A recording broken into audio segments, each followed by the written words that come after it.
नमस्कार विद्यार्थी मित्रांनो, स्वागत आहे तुमचे गणित शिकूया यूट्यूब चॅनलमध्ये। विद्यार्थी मित्रांनो, आपण इयत्ता 10वी विज्ञान भाग 2 यामधील प्रकरण 6 प्राण्यांचे वर्गीकरण याचा अभ्यास करत आहोत। त्यामध्ये आपण जे प्राण्यांचे संघ आहेत म्हणजे वर्गीकरणाचे प्राणी वर्गीकरण केल्यानंतर प्राणी त्यांच्या वैशिष्ट्यानुसार ज्या ज्या संघामध्ये आहेत त्यांचा अभ्यास करत आहोत। तर त्यामध्ये आपण आज चपट्या कृमींचा संघ, गोलकृमी संघ या विषयी माहिती करून घेणार आहोत। चला तर मग आता आपण आजच्या व्हिडिओला सुरुवात करूयात। आता इथे बघा, माहीत आहे का तुम्हाला अंघोळीचा स्पंज हा साधारणपणे गोलाकार प्राणी आहे। याचे शरीर प्रामुख्याने स्पॉन्जिन नावाच्या प्रथिनांच्या तंतूचे बनलेले असते। त्यास जलधारण क्षमता असते। पूर्वीच्या काळी अंघोळीसाठी याचा वापर करत असत।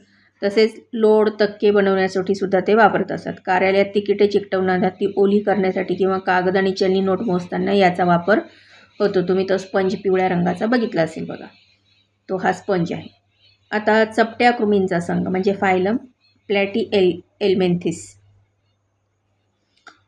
आता यांची बघा इथे लिव्हर फ्लूक हा एक आहे प्राणी या प्रकारे।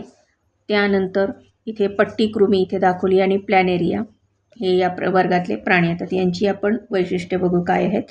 यांची शरीर सरपातळ आणि पानासारखे, आता हे पानासारखं दिसते किंवा पट्टीसारखे, म्हणजे इथे हे पट्टीसारखं आहे। चपटे असते म्हणून त्यांना चपटे कृमी म्हणतात।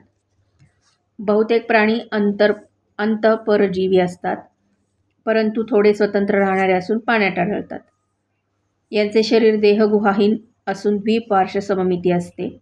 हे प्राणी त्रिस्तरीय असतात। त्यांचे शरीर बहिर्जनस्तर, मध्यजनस्तर आणि अंतरस्तर अशा 3 जननस्तरांपासून बनलेले असतात।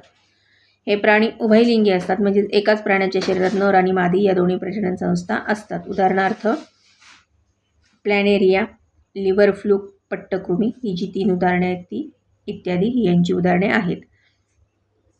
आता ऐकावे ते नवल। समुद्रामध्ये प्रवाळ खडक असतात। हे खडक म्हणजे निडारिया संघातील प्राण्यांची मोठी वसाहत असते। याच खडकांपासून पोळे या प्रकारचे रत्न आणि आयुर्वेदिक औषधांमध्ये वापरले जाणारे प्रवाळ भस्म तयार केले। आता गोलकृमी प्राणी संघ म्हणजे कसे असतात, तर इथे गोलकृमींच्या संघातील प्राणी म्हणजे हे कृमी म्हणजे पोटात जंत जे होतात की नाही ते असे असतात। तर ह्या प्राण्यांचे शरीर लांबट, बारीक, धाग्यासारखे किंवा दंडगोलाकार असते म्हणून त्यांना गोलकृमी म्हणतात। हे प्राणी स्वतंत्र राहणारे किंवा अंतःपरजीवी असतात। स्वतंत्र राहणारे प्राणी जलवासी किंवा भूचर असतात। या प्राण्यांचे शरीर त्रिस्तरीय असते आणि त्यांच्या शरीरात आभासी देहगुहा असते। या कृमींचे शरीर अखंडित असून त्याभोवती भक्कम उपचर्म असते।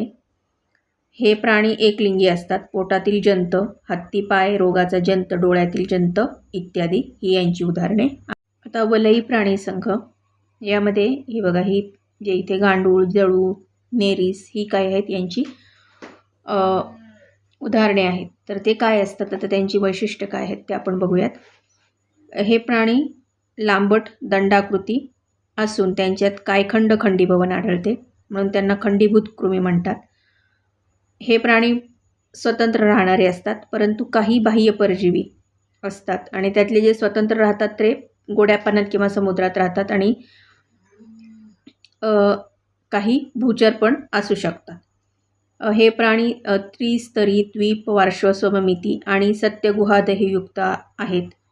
यांचे प्रचलन होण्यासाठी दृढ रोम किंवा परापाद किंवा चूषक यांसारखे अवयव असतात। प्रचलन म्हणजे हालचाल होण्यासाठी, एका जागेवरून दुसऱ्या जागेवर जाण्यासाठी।